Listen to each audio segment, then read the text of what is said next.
Yeah, we are. There you go. Hey. There you go. Okay, all right. We got proof right there. Some guy that seems like he's asleep. Need you to wake up, Gilbert. There's a lot of energy. Come on, going Gilbert. here. Let's go. Come on. Dan and Dago is at Moe's. I'll show you. I'll show you. I got it right. Okay, that's it. You guys, I am done with mine, but that's pretty much it. Couldn't get better than a 2026 6th-round pick swap for a 7th-rounder. So Freaking love you, Chad. Hey, dude. Cool, man. Compas on the beat, man. Derwin James signing off, man. Watch Compas on the beat, man. Ooh, welcome everybody to What's Up Bolts. I'm Fernando Ramirez. Big game for the Chargers. They end up securing a victory against the Dallas Cowboys, 34-17, their first 30-burger since beating the Minnesota Vikings in Week 8. So definitely been a while. What's been even more of a while is the Chargers have won back-to-back. They've had 10-win games back-to-back in back-to-back seasons for the first time since 2006-2007, when they were 14-2, and obviously the year after that they were 11-5.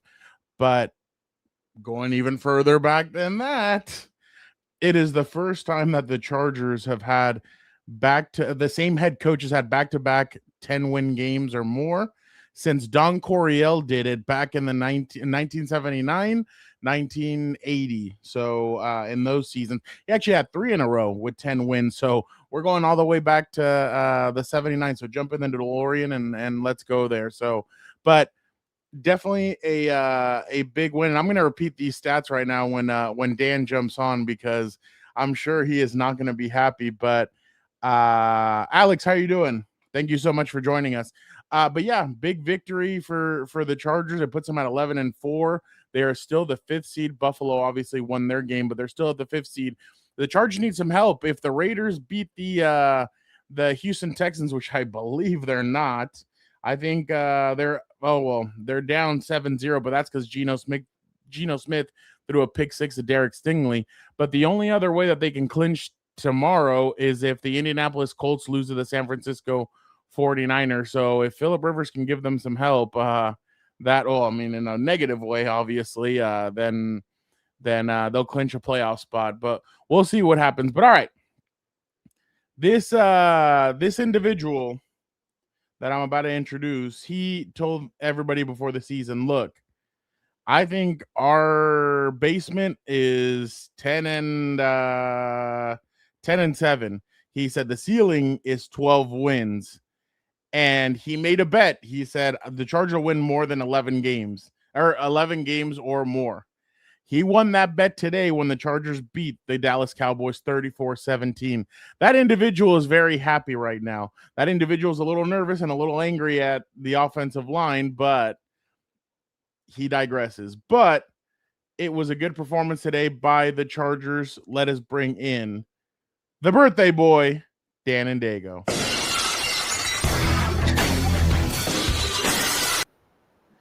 Can you hear me? I can hear you. All right, good. Exactly. I got dinner and 2 beers. I'm amped up.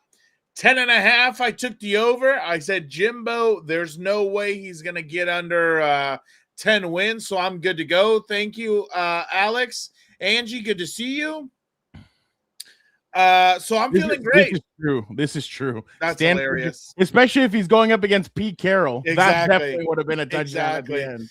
But, I'm feeling great. I feel good. The only thing that makes me nervous is all of a sudden, thank you. Thank you for that, Delta Shark. Shout out. The only thing that makes me nervous is all of a sudden we're going to think this offensive line are full of all pros when it's not. So, but to their credit, they played well. They could have played, equally like dog shit like they have, and they could have given up to the Cowboys, but they didn't. Thank you, John. Shout out to you. So I think positives to build off of. They didn't punt. I don't think they punted. Maybe they punted once. Once. So that's a positive. We'll take the positives where we can get them, won't we? So I think the biggest positive, and I know you were frustrated during the game. By the way, Alex is right. Trey Harris is looking more and more. I do like that. Like a really good receiver, like an option that Herbert is going to be able to go to. Even Keandre had that 3rd down catch toward the sideline where he's able to weave and move and everything. So, get the first down and avoid tackles. Exactly. Yeah. JLM is asking about Salier, Vidal, and Dante. Jim will update everybody on Monday when he has his press conference, I'm sure. So we'll see what happens with them. But Dan, I thought it was really impressive that in the first half the Chargers give up 17 points. They give up 2 big touchdowns, and they really settled down coming out of halftime. It seems like they were able to settle down the Cowboys onslaught. They gave up some big plays, but really when they got into their side of the field, they were not able to move the ball. They weren't able to score any points in the second half. I mean, that has to be pretty impressive because, again, I personally don't think that the Chargers are going to face another type of offense like this in the playoffs. What I mean is 2 big-time receivers like that, like George Pickens, like CeeDee Lamb. They are going to face some tough offenses. I mean, right now, Jacksonville and Denver in a 7-7 game. So that those 2 teams have featured good offenses. They have good offensive-minded head coaches. But I thought today was a good test for the defense to show kind of where they're at. And I know that they really didn't get to Dak the way that maybe folks would have wanted, but I think they kept the pressure on him. And I think also right now, I mean, I don't know. I just thought it was a good second half performance by Jesse Minter's squad. Oh, 100%. Let me sidetrack for a minute. Senor Vivma, while you're in here, 2027 Coaches Convention is in Indy. Is that close enough to you in Canada to get you out there? If not, let me know. If you end up going, let me know so I can get you a meal out there. That way we can hang out, talk some ball, shoot the shit. Let me know. Anyway, back to it. You're right, 100%. They were getting picked apart in the first half, and I think the most important thing was the way they responded in the second. You know, they were – you know, I was telling you early in the game, they weren't physical in the sense of they did not. Oh, hell yeah. If you do end up going, let me know. Because I'm planning to go in Indy 2027. I think it's like February. I'll send it to you on Instagram. Although it got hacked. I think I still have you. If not, I'll find you. Don't worry. I'll figure it out. But anyway, in the second half, they picked up the physicality a little more. I thought they did a good job in the second half of getting off the field on third down also. And, you know, again, the way you respond from one half to the other, I think is just says a lot about this team. And that's the most important thing because you could imagine, right? Guys in the past wouldn't really respond and things like that. And then the second half was just even more debacles. So, well, it didn't look like there was adjustments made at halftime either in the past. Yeah, well, that's what I'm saying. Like, so That's why it's good to see them actually respond in the second half, and they started being a little more physical, challenging the receivers, owning the line of scrimmage a little bit more. You know, shout out to Caldwell. There was a couple times the Rook was looking real good, taking on double teams, getting thin, getting in there, trying to get penetration. Double teams. That's what I said. Oh, I thought you said double Ds. No, hey. Where's Robert D? He's going to get excited. You said his kryptonite. He might be in here real quick talking about certain beverages and things like that. So, but yeah, again, the way they responded, I think, was really important because in the first half, I don't think the Cowboys punted, and then in the second half, obviously, you know, they were getting off the field and kicking a lot more. So that was very good to see. I think, you know, Cam Hart early on struggled with George Pickens. And then he kind of like disappeared in the second half and didn't do much. So I think, again, like the way these guys are coming together and playing as a singular unit on defense, even when they're challenged, you know, I think that speaks volumes to the type of team that it is. Again, I just wish the offense could figure it out to that same level. I know I'm probably going to get, you know, that genius who commented last week saying, you know, I don't want to hear about the offense. We're winning games. And I get that. But again, if your goal is only to win games in the regular season, like, then yeah, great. Give yourself a high five or whatever else, because come playoff time, it's a lot different. And you're going to face some pretty good pass rushers, pretty good defensive line and defensive backs. So in my opinion, again, that Eagles game is more likely than not something similar, you know, you could see in a playoff game more than the Dallas game. It's funny because I was texting my bro who's a Cowboy fan. Besides the fact that I texted him that I still love him and I hope it's no hard feelings. But this Cowboy defensive line made these guys look like all pros. Like, how many times would this chat not be blowing up about Bozeman, Becton, and all these other guys? And today it's a non-factor. We're not even talking about it. So either we're going to believe this is who they are and they finally figured it out, or we're going to say there was a little bit something there. So I still feel like they struggled. Well, yeah, at times. Yeah, of course. But that's all I'm saying. Like the perception of it. Like don't think all of a sudden we're world beaters up front and think to me, like I told you, I still think that if Joe Alt and Rashawn Slater were playing, I think the Chargers would be the number 1 seed. Yeah, but and they don't lose that Giants or Commanders game. Yeah, I think the other thing is too, like, really since he's come back, I think I'm so excited for Omarion Hampton. I think he could be really special once you kind of clean house up front or figure out who's going to be in there that's a little bit more effective. Zion has been sort of positive. Like, he has games where he looks good and then other games that he doesn't. So that's going to be interesting to see what they do with him in the offseason. But other than that, I mean, obviously it's slim pickings and you're going to have to figure it out. So, it's funny. Right now, I can't remember who reminded me right now, but so you remember Chris was getting a lot of crap last week? Yeah, because of the 9 wins. Yeah, look at this. Del'Shawn Phillips comes up to him right here.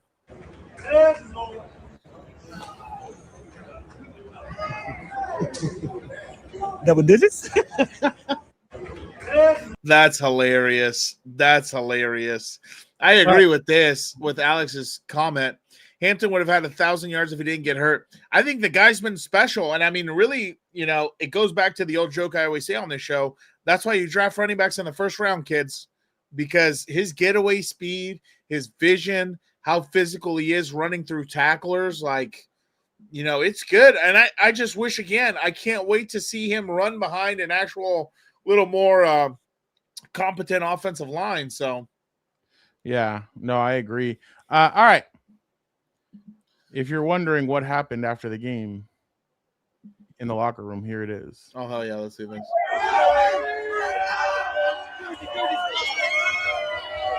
A lot of Charger fans. I know.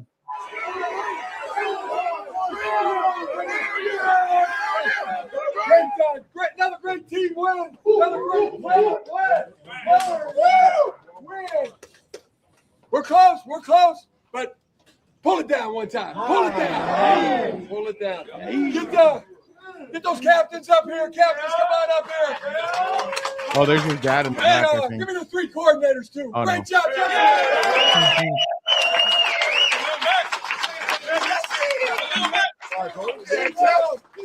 Get up here. Hey, masterpiece, G-Roll.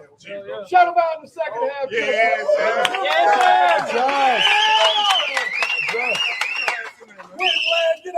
Quentin Ladd, get up here. It all started with 10-3. Justin Herbert, Derwin James. Dogs. That's the player-led leadership. That's our team. But the leadership goes all directions. Johnny Edwards is right there. So many guys. Look at his hand. I know. Who's got it better than us? Nobody. Can we stop with the propaganda machine for other people and just get back to, football talk and getting excited after a win? He's trying to hype up everybody in these post-game things now. Last week it was the Spanos. This week it's the coordinators. Like, okay, buddy. By the way, let's get back to it. The feel-good stuff. 4 catches over 100 yards and one of the best catches you'll ever see. Quentin Johnson. Hey, he's back home. Same class. He's a dog out here. Quentin, where does this rank in the memory bank, man? You come back home and you do what you did today. Yeah, so just being back home, just being back in Texas, back in Dallas, this always a good feeling. I got a lot of family and friends here, so I honestly woke up this that I was gonna have a good day. So it was just all about me coming out here and execute. So I'm excited for myself. I'm excited for the team win, and most of all, I'm excited to put on for my family. Yep. Win number 11. We talked to Ladd yesterday. He said we have to hit our explosives today, and all you guys were doing it. Yeah. What was working today? Honestly, just trusting the game plan, coming in with confidence, and then at the end of the day, just execute. So we feel good about the game plan. So we came out. With some good on our mind. So we came out and executed, and we feel like we did just that today.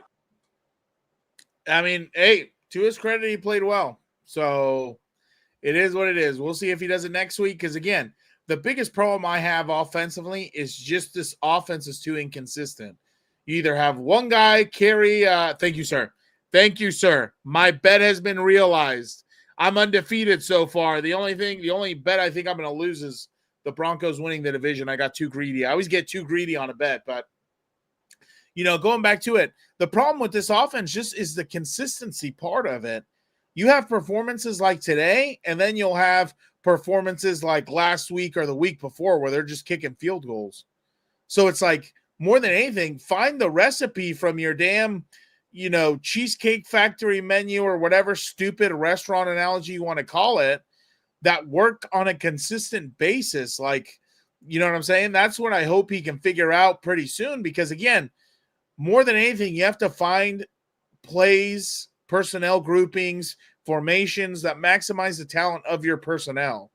So don't try and put, a square into a round hole and then, blame that the players don't understand or whatever else, because it's not Burger King. So that's what I hope they can do moving forward. The real test is going to be next week, because you're going to have two edge rushers who are dogs. Houston plays a very tough-nosed defense, and I'm sure they're going to be all hot and bothered, excited, because they get another shot at the Chargers when they remember the game from last year. So the Jaguars just took the lead, Dan. Yeah, but it's the second quarter, right? Or something like that? Yeah, I mean, who cares? It's the second quarter. Let's hear a little bit again from our friend Chris Harry. Let's hear what some of the guys were saying in the locker room. And he adds another dimension.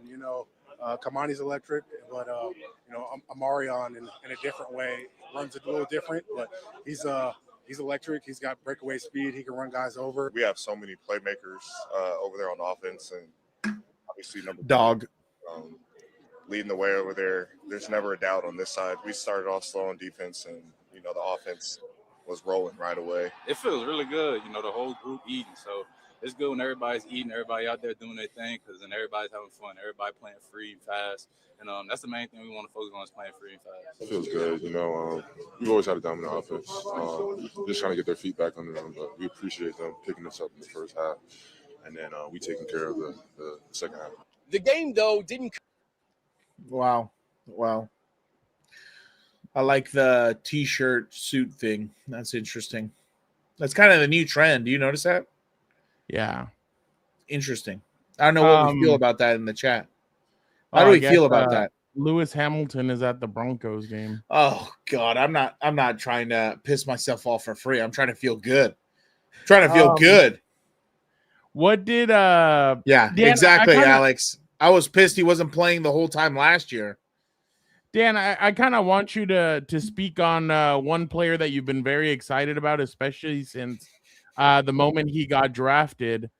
Well, real quick, just hopefully they don't ding us for this. Just can you talk about? I know you love defensive linemen. How much do you love number 90? Yeah, it's Caldwell, right? No, Tart. Tier Tart, yeah, absolute dog. Just shoves him out of the way. Real physical player, like that's what you need. He's the one who slapped. He's Kelsey. The one who slapped Kelsey, right? Yeah, but like that's what people don't understand. Like you need that type of nastiness on your team, because it's the same thing in any sport. If everybody remembers, when the Lakers were going through and they had Ron Artest, he was the enforcer. You always have to have an enforcer on a team. That way guys look to him when the shit's hitting the fan, and it's kind of like, oh, no, we're going to be all right. We got to just pick it up and keep going. Like, especially when you have guys like that who are so bonded together that they do not what's it called?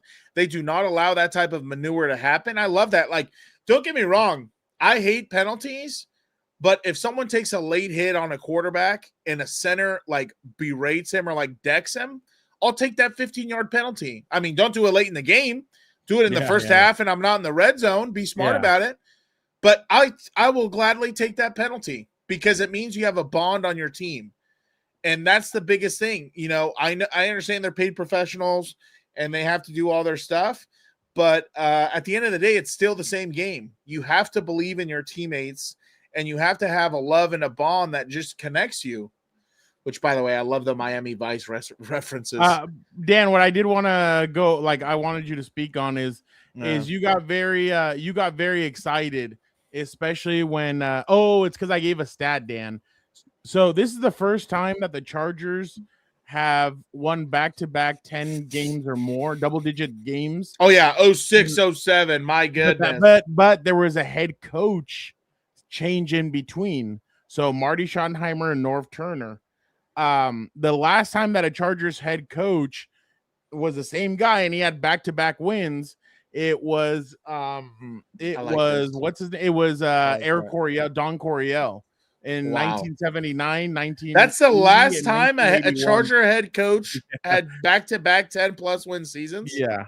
What a joke. That's what that tells you everything you need to know about who's running this and how it's going. And so that's why it's a pretty impressive feat what Jim Harbaugh's doing. And again, he's just getting started. We're seeing, and I'm going to lead you into this. We keep on seeing the rookie class from last year and the rookie class from this year start to really, they're getting in the mix. Exactly. Yeah. Maybe a Kyle Kennard hasn't and a Branson Taylor hasn't, but now you've seen last year they drafted Kamani. Kamani came on this year. Like, it's not going to happen right away. The only, I mean, Triquez Bridges obviously left the team because he got picked up. The only guy that really hasn't picked it up is Junior Colson, and we'll see what happens next year when he comes back. But all the other rookies and all the other second-year players, the draft picks from Jim and Joe Ortiz are making things happen. They're all getting their hands dirty in this team. Trey Harris, how many times isn't he lead block? When do you see a receiver want to block, let alone lead block? And that's what I'm saying is that all these guys are making an impact. Justin Eboigbe last year didn't play. This year he's come in. He has, I think, 5 sacks on the year. Yeah. They've brought in guys that have really made an impact, and I feel like that's something that we're not paying it, that people maybe outside of the Chargers world isn't paying attention to, is that guys are playing tough, guys are playing mean, guys are going out there. I mean, shit, you have Chiefs fans saying that the Chargers are dirty, and like they've been saying it all. I love it.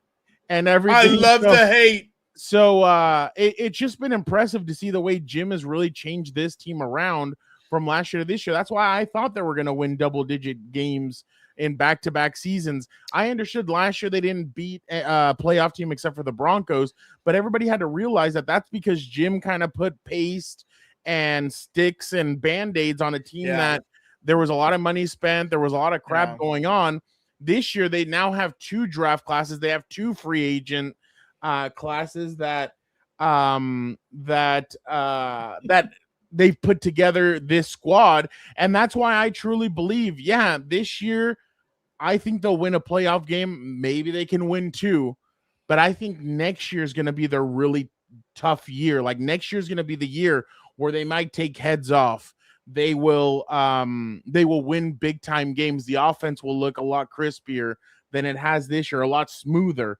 This year, it just hasn't looked like that because of some injuries and stuff. But I really feel like if Jim and Joe get guys like Tier Tard and Deshaun Hand re-signed, and they bring some guys back, and then they bring in some free agents, they draft offensive linemen, I really feel like this team could be even better next year. Again, I'm not saying that this season's over, but I'm just saying, like, they're drafting really well. They're bringing good free agents in. And then on top of that, look at this. Like, everybody said that this was going to be murderer's row for them. These 3 games, like, ever since the bye week, they said, okay, they'll beat the Raiders, but then they're going to drop a lot of games. Well, right now they're 3-0 in what is the last 5 game stretch. And they could go 3-2, or they can go 0-2 in the last 2 games. And I'll still say it was successful. It was a successful down to the end of the season move for the Chargers, like the last stretch, was solid because they have beaten the Eagles, the defending champs. They beat the second place team from last year in the Chiefs, and they ended their season.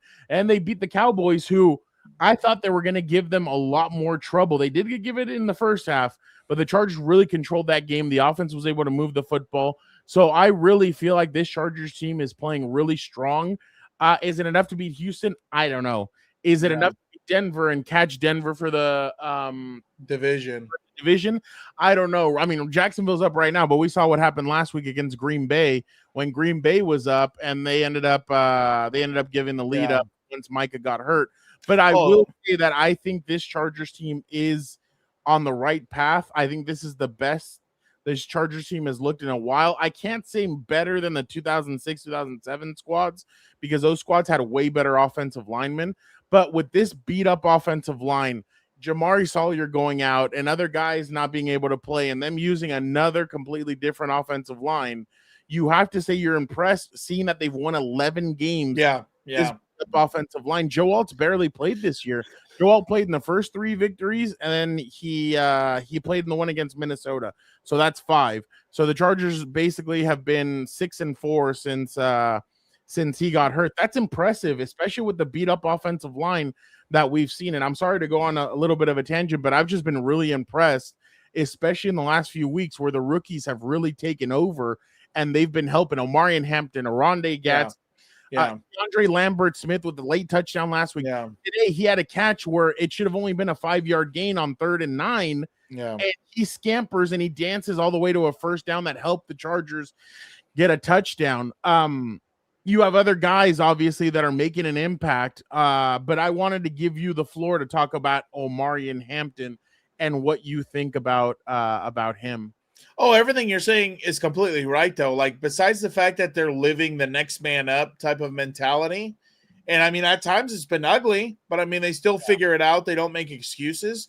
And, I think the most important thing is like, we've kind of talked about this a little bit in the offseason, where it's almost like they're trying to reverse engineer a team. Everyone always says you need a quarterback on a rookie contract and then you max out players around them.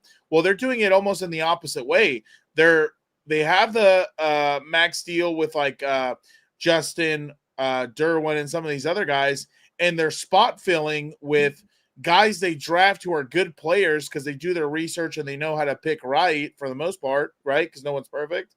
Yeah. And they're putting guys in positions to be successful. And I think that's what you're starting to notice. Like, is it always nice and pretty? No, it's been uglier than shit at times, but they still figure out ways to try and pull it out.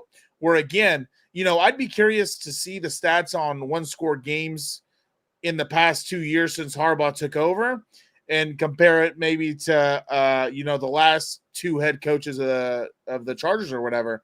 But, more importantly, that's what they've been good at. They've been good at putting games away for the most part and trying to pull away in those one-score games.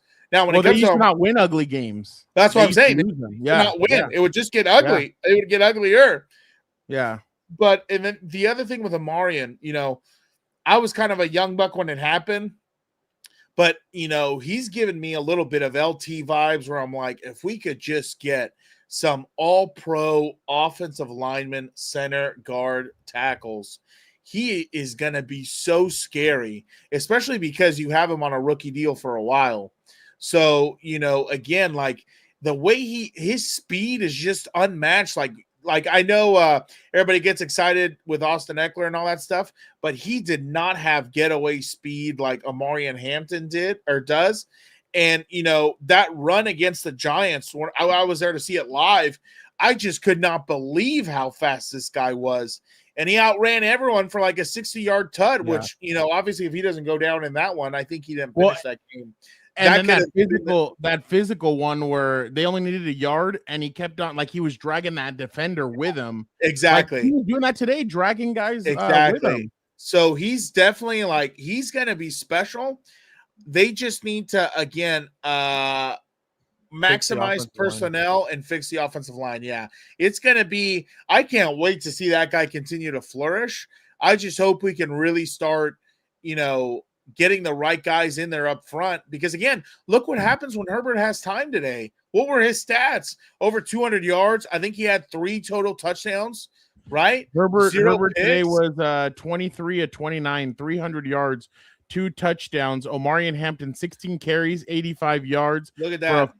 5.3 average and 1 rushing touchdown. Look what happens when you have time to develop runs, create running lanes, or pass pro, give the quarterback time to throw the football. Like, that is winning football right there. Under 30 attempts throwing and over 15 carries. So, you know, I wish the carries would go up a little bit, but that's okay. I mean, that's where the give and take is, where you're a little bit more balanced.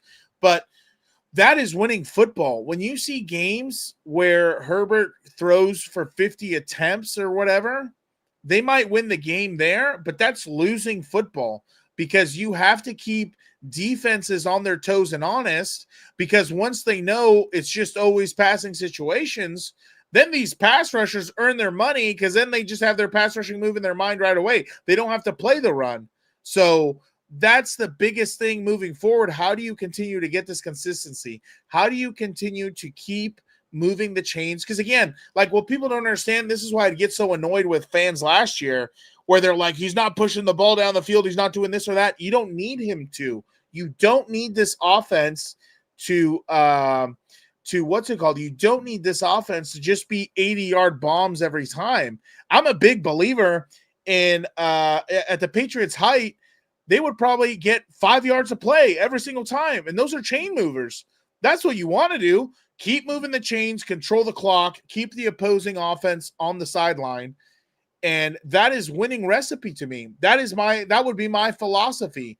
You know, how do you stay ahead of the sticks so you're always setting yourself up with 3rd and 5 or less? That way you're getting short yardage, third down plays. So I like what Senor Vivement says. Oh, shit. Hold on. Someone commented, and it was I feel like checkdowns are finally on the menu. Way more answers are needed, which open windows. 100%, because that's the other thing. Senor Vivement, you know just as much as anybody.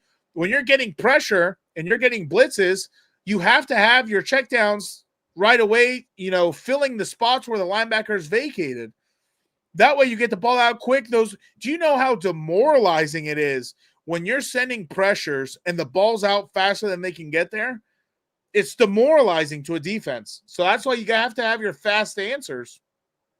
So yeah, but, you know, again, I just hope they can keep this up, because again, oh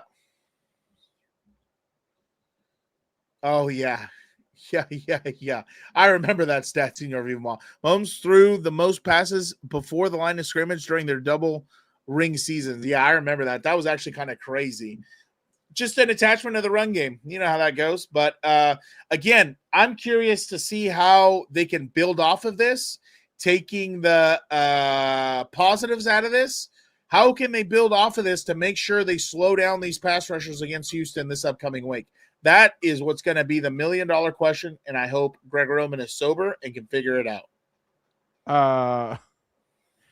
Could you imagine if a story comes out that he actually boozes? Like, that would be hilarious. I'd be like, no prior knowledge, I was just guessing.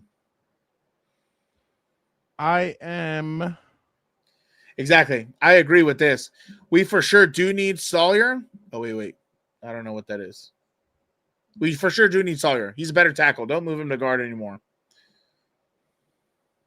Yeah, exactly. You remember this. To add to the golden knowledge, you're saying, I'll always remember Bosa telling Brady to stop throwing the ball so fast when we got decked in New England in their last Super Bowl run. Killer. 100%. That's what it's all about. You got to slow down the bad guys. This was Derwin when speaking of Fox right after the game. This is what he had to say. I feel like we came out a little slow today, but we picked it up in the second half. We knew that wasn't our brand of football in the first half, but luckily our offense came out. You see the way they was unstoppable today. They had our back all day long. Oh yeah. Good job today, really. Well, you guys were able to shut down. You have to be impressed with the way that they're just like, I mean, and now I don't mean you, just in general, like the way they're able to kind of change and they're able to to if the way that they're able to like make adjustments, the way that they're able to kind of settle down, the way they're able to do stuff like that, I'm very impressed by that. The way they're able to settle down. I know people are like wondering Good about coaching. Justin and if Justin's gonna be in the MVP talks. I really don't think he will be. I mean I think right now realistically, I'm going to tell you all this, and I know everybody gets hot and bothered. Who cares? Who gives a shit? The only MVP that matters is Super Bowl MVP.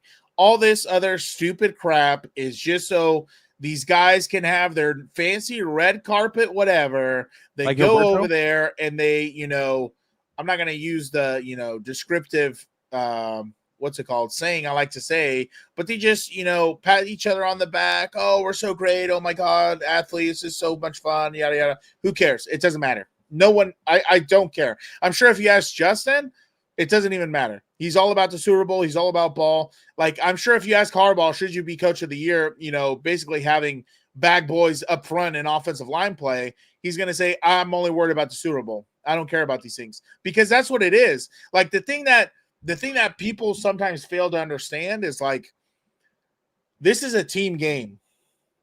So individual awards, while they are nice, don't mean anything, in my opinion, if you're not winning games and you're not where you want to be. That's just my opinion. No one has to agree with me.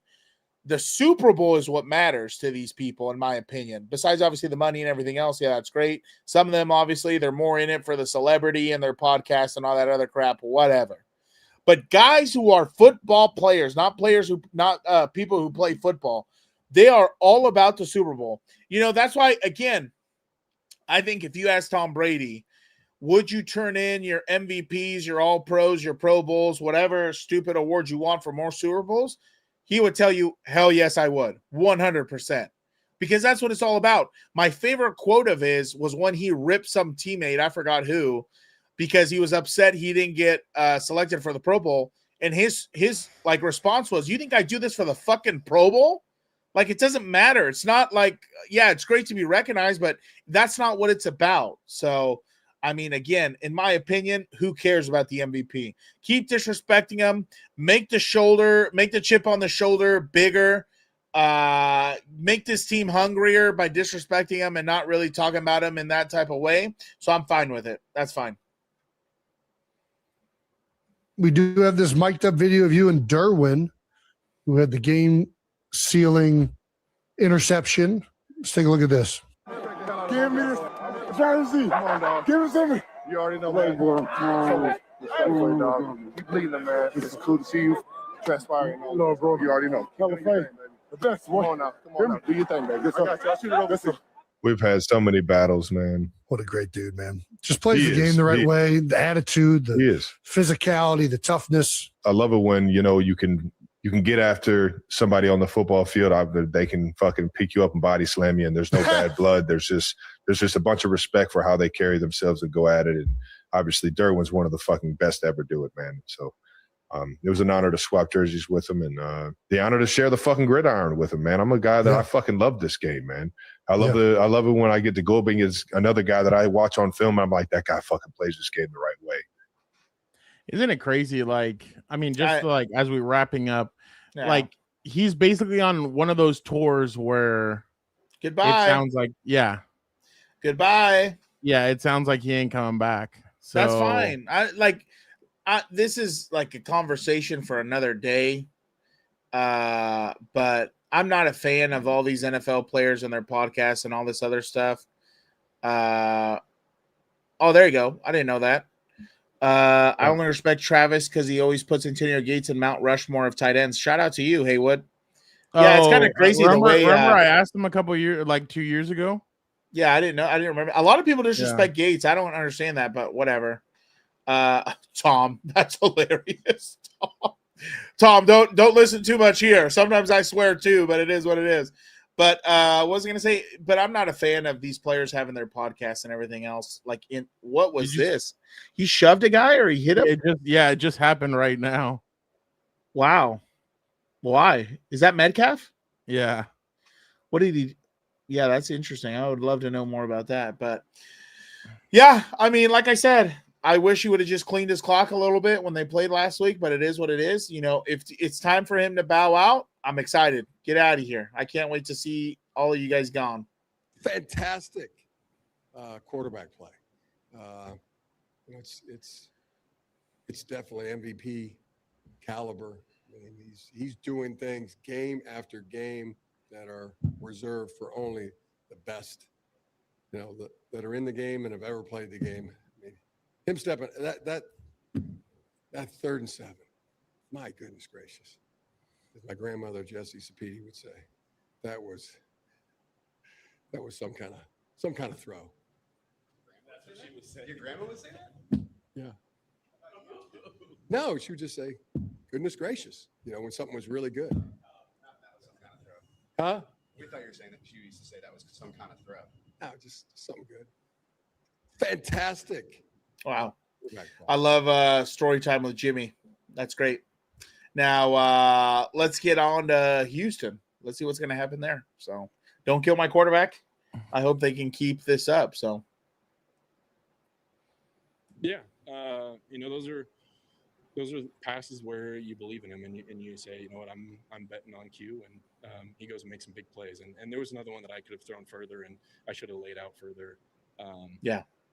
He's gotten so much better. It's really tough to track the ball like that, and especially running downfield. So I've got so much respect for receivers and what they're able to do. And Q's stepped up so big time over the past couple of weeks. And, it's definitely a part of his game where we definitely need to, throw him more. If he's able to make plays like that, that's on me to get him the ball in space and allow. Oh yeah, 100%.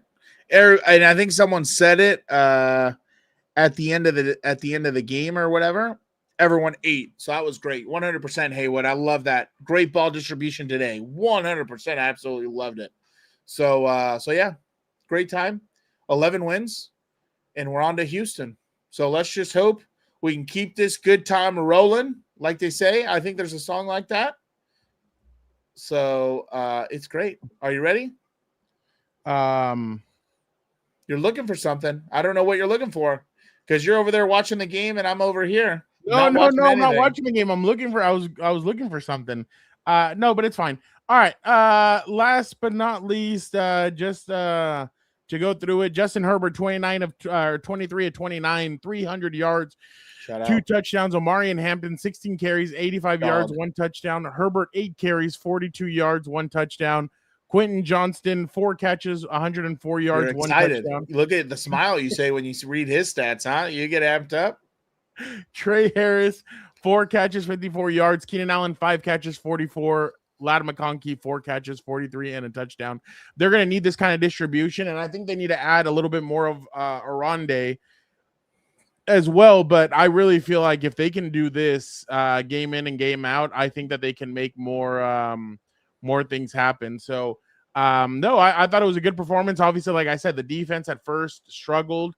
Then they got it going, and they look good. So they definitely need to keep on going. But all right, Chargers 11-4 on the season. What do they need? They need Houston to lose to the Raiders to clinch a spot.